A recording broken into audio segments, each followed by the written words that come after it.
গত 4-5 দিন আগে সম্ভবত গত বুধবারে ডেনমার্কের কোপেনহেগেনে একটা প্রোগ্রামে এক ভাই প্রশ্ন দেখে বুঝলাম যে নাস্তিক ভাইটা 10-15টা প্রশ্ন করেছেন। এদিকে আমার ফ্লাইটের টাইম কাছায় গেছে, আমি ওই প্রশ্নগুলো টাচই করতে পারি না, খুব দুঃখ রয়ে গেছে আমার মনে। এই সবগুলো প্রশ্নের গোড়া এক জায়গায়, সেটা হলো যে নিজের বিবেক দিয়ে আল্লাহকে বোঝার চেষ্টা করা। আল্লামা ইকবালের নাম আপনারা শুনেছেন, ভারতবর্ষের একজন বড় কবি ছিলেন।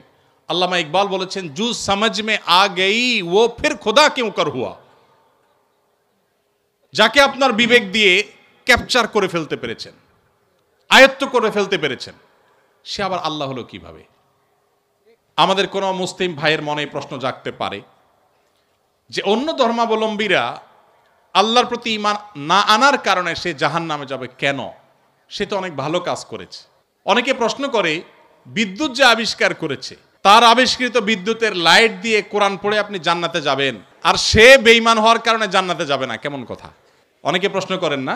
অনেকে প্রশ্ন করেন, এই টাইপের আরো অনেক প্রশ্ন আছে, আমি আর উদাহরণে যাচ্ছি না, একটা দিয়ে আপনারা আশা করি বুঝতে পেরেছেন। খুব ইন্টারেস্টিং প্রশ্ন কিন্তু। যার বিদ্যুতের আলো দিয়ে কোরআন পড়ে পড়ে আপনি জান্নাতে যাবেন, সেই বিদ্যুতের আবিষ্কারক তিনি শুধু মুসলিম না হওয়ার কারণে জান্নাতে যাবেন না, কেমন যৌক্তিক কথা? আপনারা অনেক সময় দেখবেন সোশ্যাল মিডিয়াতে কোনো অমুসলিম খেলোয়াড় মারা গেছে বা অমুসলিম কোনো বড় স্টার তারকা মারা গেছে, তো লেখা হয় RIP, রেস্ট ইন পিচ। এটা লিখলেও হুজুররা বাগড়া বাঁধে। হুজুরদের জ্বালায় আসলে কোথাও থাকার উপায় নেই। তো RIP লেখছে পোলাপান, সেখানে হুজুররা বলে না, জায়েজ নাই, একজন অমুসলিম তাকে কেন আপনি রেস্ট ইন পিচ বা জান্নাতে আরামে ঘুমাও এটা বলতে পারেন? এই যে প্রশ্নটা, এই প্রশ্নটার অনেক টেকনিক্যাল উত্তর দেওয়া যায়। আমি একটা সংক্ষেপে খুব সহজ উত্তর দিই। আমি খুব সাদামাঠা মানুষ, একজন টিপিক্যাল হুজুর, আপনারা সব শিক্ষিত মানুষ। দেখেন, বিদ্যুৎ যিনি আবিষ্কার করেছেন, বা আপনি যে অমুসলিমের কথা বলছেন, যিনি ব্যক্তিগতভাবে অনেক ভালো মানুষ, অনেক কিছু, বাট ইমানটা নাই, অন্য ধর্মাবলম্বী কোনো মানুষ তাকে জীবদ্দশা যদি আপনি বলতেন, ভাই চলেন জান্নাতে যাই, তিনি কিভাবে নিতেন এই কথাটাকে? আমি কি বোঝাতে পারি নাই আপনাদের? একজন অন্য ধর্মাবলম্বী, ধরেন একজন খেলোয়াড়ের নাম বলেন মুসলিম, মেসি, আপনি তো যায় বলেন, মেসি ভাই চলো এসব বাদশা দিয়ে চলো জান্নাতে যাই, আপনার এই কথাটা কি সে ভালোভাবে নিবে? নিবে? জীবদ্দশায় যে সমস্ত অমুসলিমেরা তাদের জীবনে ভালো মন্দ যাই থাকুক না থাকুক, সে আলাপ সাইডে রেখে আসুন আমরা বাস্তবিক আলাপে আসি। একজন অন্য ধর্মাবলম্বী মানুষ, তাকে আপনি যদি বলতেন, চার জীবদ্দশা বিদ্যুতের আবিষ্কারককেই যদি আপনি পাইতেন এবং তাকে যদি আপনি বলতেন যে ভাই এসব বিদ্যুৎ বানানো ছাড়ে চলো জান্নাতে চলো, সে কি আপনার এই আহ্বানকে পজিটিভলি নিতেন? অন্য কোনো ধর্মের মানুষকে যদি আপনি বলতেন যে ভাই জান্নাতে চলো, সে জান্নাত বিশ্বাসিত করে না। আপনি জান্নাতে যাওয়ার আহ্বান করলেও এটাকে সে ডিনাই করত। তো জীবদ্দশায় যে লোক জান্নাতে যেতে চাইতো না, মরার পরে আপনি তাকে টেনে যদি জান্নাতে নিতে চান, এটা কি তার প্রতি সুবিচার হবে না অবিচার হবে? আমি কি বোঝাতে পেরেছি? মারার পরে এখন আপনি বলতেছেন RIP, রেস্ট ইন পিচ। ওয়ারেস সে জীবদ্দশায় তাকে আপনি জাহাজের শেকল দিয়ে বেঁধে টেনেও জান্নাতে নিতে পারতেন না। সে বলতো অসম্ভব, কি বলো তুমি, পাগল নাকি, আমি মুসলমান নাকি, কিসের জান্নাত, আমি যাব না। যে জীবদ্দশার জান্নাতে তাকে টেনে নেওয়া যাইতো না, মরার পর আপনি বলতেছেন হ্যাঁ অমুসলিম হয়েছে, তাতে কি হয়েছে, তার তো অনেক ভালো কাজ আছে, তাহলে কেন সে জান্নাতে যাবে না? এটা কেমন অবিচার? আপনার এই চাওয়াটাই তো অবিচার, আপনার এই চাওয়াটাই তো অযৌক্তিক। ভাইরা আমার, আমরা আল্লাহ সুবহানাহু ওয়া তাআলাকে আমাদের মতো করে ভাবি। আমরা চিন্তা করি একটা মানুষের সব ঠিক আছে, শুধু ঈমানটা একটু নাই, শুধু ঈমানটা নেই, আর সব ঠিক আছে। শুধু ঠিক আছে না, আমাদের মুসলমানদের চাইতে অনেক বেশি ডিসিপ্লিন মেনটেন করে, অনেক মাশাআল্লাহ তাদের আচার আচরণ সুন্দর, পারতপক্ষে কোনো পশুকে কষ্ট দেয় না, যদিও মুসলমানকে বোমা মারে, অনেক ভালো ভালো গুণ আছে। এত ভালো একটা মানুষ, এরা জান্নাতে যাবে না, কেমন কথা হলো? সবই আছে, শুধু ঈমানটা নেই। ব্যাপারটা কেমন হয়েছে? ধরুন এই যে মোবাইল ব্যাংকিং, নগদ, বিকাশ, সেটা এম ক্যাশ, অনেকগুলো আছে। মোবাইল ব্যাংকিং বা এই যে ডিজিটাল পৃথিবীতে যে অ্যাকাউন্ট নম্বর, এই টেকনোলজি সম্পর্কে কোনো ধারণা নাই। আফ্রিকার জঙ্গল থেকে একটা মানুষকে আপনি তুলে আনলেন, যেই লোকটা, বা আফ্রিকার জঙ্গল যাওয়া লাগবে না, আমাদের দেশে এখনো অনেক মানুষ এমন থাকতে পারে, কোনো গ্রামে গঞ্জের চিপা চাপায় এমন কোনো মুরব্বী বৃদ্ধ মানুষ থাকতে পারে যে এগুলো কিছু বুঝেন না, যে নাম্বারগুলা ভ্যালু কি। এরকম কোনো মানুষের সামনে ধরুন দুটা লোক ঝগড়া করছে তাদের পাওনা টাকা নিয়ে, একজন পাওনাদার আর একজন দেনাদার। পাওনাদার ঝগড়া করছে যে আমি যেই নাম্বার দিলাম তুমি সেই নাম্বারে টাকাটা না দিয়ে আরেক নাম্বারে দিছো, তুমি এত বড় একটা ভুল করলা, টাকাটা আমি পাইলাম না, আমার দরকার ছিল, তোমার সাথে কমিটমেন্ট ছিল, তুমি দিবা, কেন দিলা না? এটা নিয়ে তিনি খুব ঝামেলা করছেন। আর ওই বেচারা বলতেছে, ভাই সবই ঠিক আছে, শুধু একটা ডিজিট ভুল হয়েছিল, জাস্ট একটা ডিজিট, টাকা তো আমি ভাই পুরাটাই দিছি, 10,000 দিছি, একটা ডিজিট ভুল হয়েছে, এত চিল্লাচিল্লি কি আছে ভাই? আরেক ভদ্রলোক তিনিও দেনাদার, তিনি 10,000 জায়গায় মাত্র 2,000 দিয়েছেন, তিনিও 10,000 দেনা ছিলেন। তার ব্যাপারে সে এতটা রাগারাগি করছে না, বলছে ভাই 2,000 দিছো, তাও তো দিছো, আমার অ্যাকাউন্টে আসছে ঠিক মতো, ভালো, আর বাকিটা দিয়ে দিও টাইম মতো, ঠিক আছে। এখন ওই যে বৃদ্ধ চাচা, যে এই টেকনোলজি সম্পর্কে কোনো ধারণা নাই, সে চাচা এসে এখন বলতেছে, ভাই একটা লোক 2,000 দিল, তুমি খুশি হয়ে গেলা, আর এই বেচারা 10,000 দিল, 10,000 দিছে, পুরাটাই দিছে, লাগলে আরো 2,000 হয়তো বাড়াইয়াও দিছে, শুধু একটা ডিজিটের ভুলের কারণে এত চেতাচেতির কি আছে? এই চাচাকে কেউ বুঝাইতে পারবে? কেন বুঝাতে পারবে না? কারণ এই টেকনোলজিটা তার জানা নাই। ভাইরা আমার, আমাদের অনেক বন্ধু আছেন যারা আল্লাহর অনেক বিধানকে, শরিয়ার অনেক বিধানকে, কোরআনের অনেক নির্দেশকে তাদের লজিক দিয়ে তারা বিচার করে। এটা তো ইলজিক্যাল, এটা তো অযৌক্তিক। আরে ভাই, আরবিতে একটা প্রবাদ আছে, আল ইনসানু আদা উল্লিমা জাহিলু, মানুষের কাছে যে বিষয়ে অজানা থাকে সেটা তার কাছে শত্রু মনে হয়। আপনি যে টেকনোলজি জানবেন না সেটা আপনার কাছে ইলজিক্যাল মনে হবে। বিদ্যুৎ আবিষ্কার হয়েছে আজ থেকে কত বছর আগে?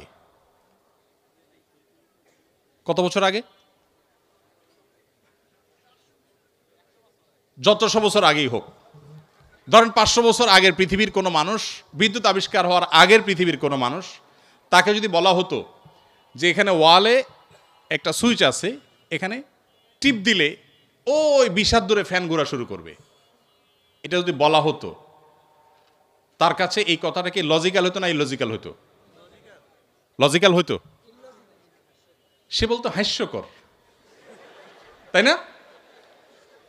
ফেসবুকীয় ভাষায় সে বলতো কি, জাস্ট হাস্যকর। টিপ দিবা এখানে ওয়ালে, ফ্যান ঘুরবে 20 হাত দূরে, কিভাবে সম্ভব? ফালতু কথা, গল্পের আর জায়গা পাও না মিয়া। কারণ সেই টেকনোলজিটা জানা নাই।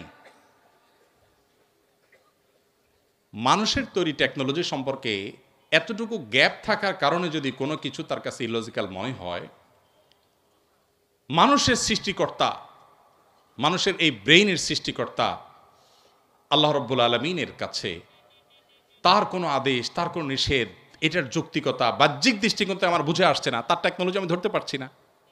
ওই যে একটা ডিজিটে বললে কি হয়েছে, শুধু ইমান নাই তাতে কি হয়েছে, এই টাইপের কথাবার্তা অনেকটা সেরকম শিশুসুলভ কথাবার্তা।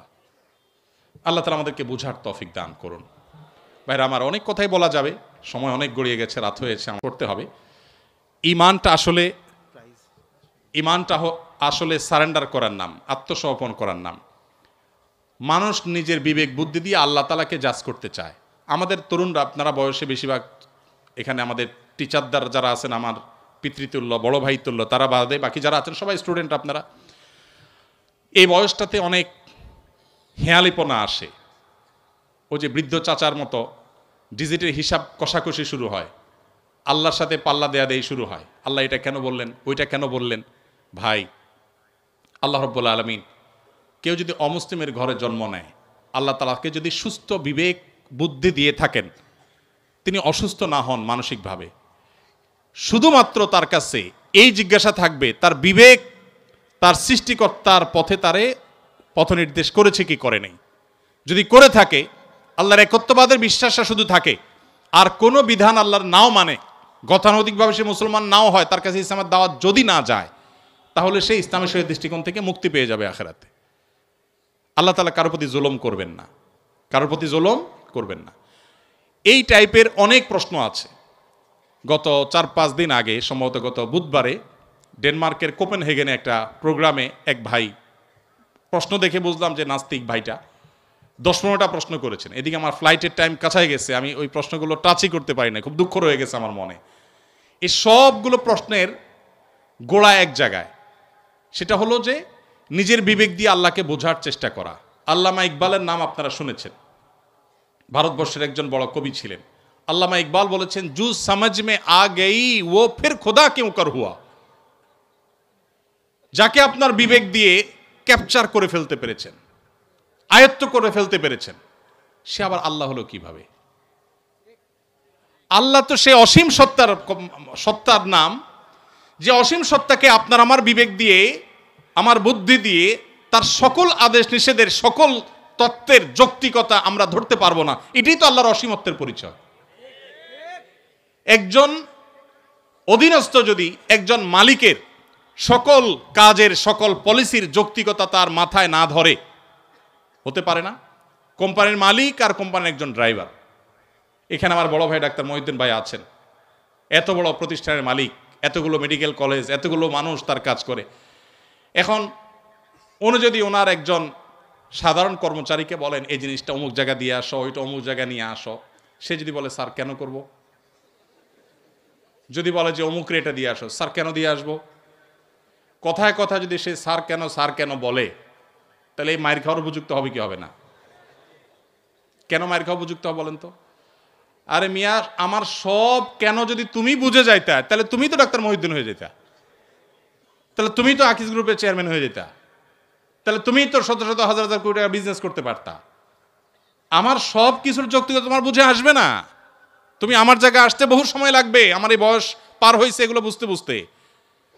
এটা যদি হয় একজন মানুষের তফাৎ, সেখানে সৃষ্টি হয়ে আল্লাহর সমস্ত আদেশ আমার বুঝতে হবে, আমার বুঝে আসে নাই, তাহলে আমি কেন মানবো? এটা সবচেয়ে হাস্যকর। আল্লাহ তাআলা আমাদেরকে আল্লাহর প্রতি পরিপূর্ণ ঈমান আনার তৌফিক দান করুন। কিয়ামতের আগে এক এক ঝড়ে কত মানুষ বেঈমান হয়ে যাবে। নবী সাল্লাল্লাহু আলাইহি ওয়াসাল্লাম বলেছেন। ভাইরা আমার, আপনারা দেশের কর্ণধার, আপনারা আমাদের আগামীর ভবিষ্যৎ। আমি আবারও আপনাদেরকে বলবো, প্লিজ, ওয়াজ নির্ভর ধর্ম পালন নয়, কোরআন এবং হাদিস থেকে জ্ঞান অর্জন করুন। শুধুমাত্র মুখস্থ বাণী নয়, শুধুমাত্র মোটিভেশন বা অনুপ্রেরণামূলক বক্তব্য নয়, কোরআন এবং হাদিসের পাতা খুলুন। আমি খুব আনন্দিত হই যখন দেখি ইউরোপে, আমেরিকাতে, জাপানে, কোরিয়াতে, বিভিন্ন দেশে আমাদের বুয়েটের, কুয়েটের, চুয়েটের, ডুয়েটের ভাইরা সেসব জায়গাতে ইসলাম নিয়ে এত চমৎকারভাবে গবেষণা করছেন, পড়াশোনা করছেন, স্টাডি সার্কেল করছেন, ইসলাম বিভিন্ন অর্গানাইজেশন খুলছেন, ভালো ভালো কাজ করছেন। আমার বুকটা ভরে ওঠে। আমি ঈর্ষান্বিত হই যে আমি গতানুগতিক মাদ্রাসা পড়ুয়া হয়েও জান্নাতের দৌড়ে, ইসলাম প্রচারের দৌড়ে কোনো কোনো ক্ষেত্রে মনে হয় আমার এই সমস্ত ভাইরা অনেকে আমার চেয়ে এগিয়ে আছেন। আজকে আপনারা যারা আমার কথা শুনছেন, আমি আপনাদের সবাইকে, আমার বোনরা যারা আমার পর্দার আড়াল থেকে আমার কথা শুনছেন, আপনাদের সবাইকে আমাদের আহ্বান রাখতে চাই। আপনি বাঘের বাচ্চা মুসলমান, আপনি ওমর রাদিয়াল্লাহু তাআলার সন্তান, আবু বকরের সন্তান, আপনি স্পেন বিজয়ী তারেক বিন জিয়াদের সন্তান। মেডিকেল সায়েন্স থেকে নিয়ে কোরআনিক সায়েন্স পর্যন্ত এমন কোনো সেক্টর না যে সেক্টরে মুসলমানদের সোনালী অতীত ছিল না। সেটিকে উদ্ধার করবার জন্য আপনার নিজেকে আগে আপনার ইসলামটা বুঝতে হবে। আপনি বুঝে শুনে পড়াশোনা করে মুসলমান হতে হবে। সে চেষ্টাটা আপনারা করবেন, সে আমার আহ্বান রইল। আপনাদের যে সমস্ত প্রশ্নের উত্তর আমি দিতে পারলাম না সময়ের অভাবের কারণে, এই সবগুলো প্রশ্ন আমি নিয়ে যাচ্ছি। আমি কোথাও কোনো প্রশ্ন সাধারণত ফেলি না।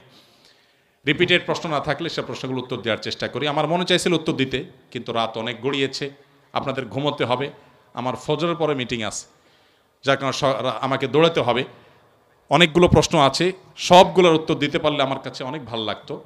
উত্তর আমি দেব, তবে সেটা আজকে দিতে পারলাম না। আমাদের শুক্রবারে যে লাইভ অনুষ্ঠান হয় আমাদের ভেরিফাইড ফেসবুক পেজে, ইনশাল্লাহ সেখানে আপনাদের এই প্রশ্নগুলোকে প্রায়োরিটি দিয়ে আমরা ইনশাল্লাহ উত্তর দেওয়ার চেষ্টা করব। আর তাছাড়া ওয়াজ মাহফিল বা ধর্মীয় আলোচনায় একটা স্টাইল আছে। স্টাইলটা হলো স্টাইলটা হলো সব কথা এক বছর বলে ফেললে পরের বছর আর দাওয়াত পাওয়া যায় না। সো আমি ভিসি স্যার সহ অন্যান্য স্যাররা এবং আমাদের ছাত্র বন্ধুদের কাছে সে একই স্টাইলে বিদায় নিচ্ছি ইনশাআল্লাহ। বাকি প্রশ্নগুলোর উত্তর আগামী বছর ইনশাআল্লাহ। জাযাকুমুল্লাহ খাইর। ধন্যবাদ সবাইকে।